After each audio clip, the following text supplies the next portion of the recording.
So, for our assignment, our group has been working on the film A Lament for the Common Man. Our referential idea for our film was one of the first things we created in the ideation process. It follows the aftermath of a killing and delves into the psychological burdens a sociopath might endure once having committed a murder. In the piece, we instigate the Brechtian technique of distancing to create a sense of uneasiness or discomfort. This is seen commonly through certain Brechtian films such as Herzog's Wojciech.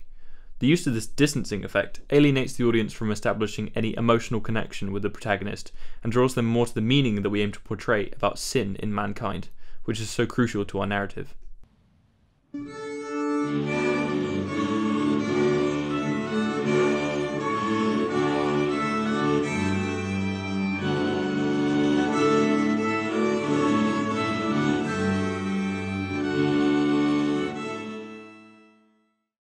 Our biblical references in the short allude to the stories of Cain and Abel, or Adam and Eve in the Garden of Eden, with frequently occurring symbols such as apples referring to the original sin, and the body as a metaphor for Abel.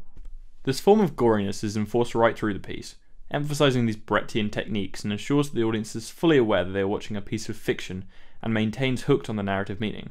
We achieve this through some of the more abstract features of the film, such as the use of the gruesome red colour palette seen in the permeated blood apple or the harshly lit red room in the final segment of the film, accentuating the strong mix of rage and despair that we mean to inflict upon the audience.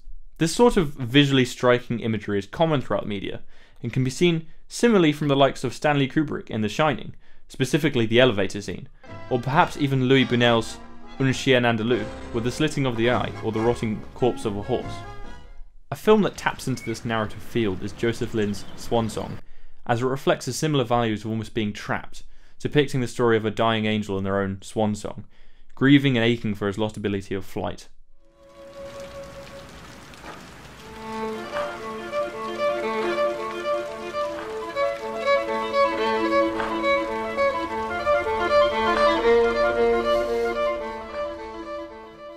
Lin exercises a style that we wanted to create to make the film appear claustrophobic, making the protagonist seem imprisoned in this purgatory-like state in his own mind.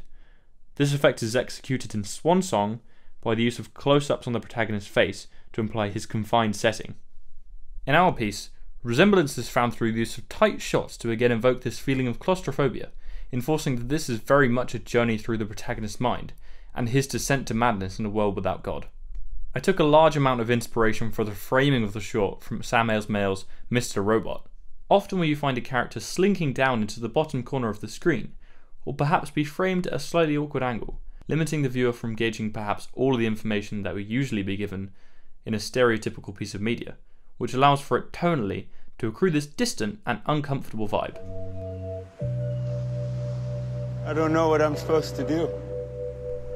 I believe we have paralleled this in our film by exercising the use of negative space to reflect this bitter and cold tone, emphasising the background, leaving the foreground underwhelming and melancholic. To conclude, I feel like A Lament for the Common Man, although can be easily improved upon, still paralleled our ambitious aims. I am pleased with the outcome of the piece, but I am aware of the technological and narrative obstacles that arose during the shooting process that may have affected the overall look of the film. I am fully assured that A Lament for the Common Man has given me a platform to achieve greater standards of filmmaking.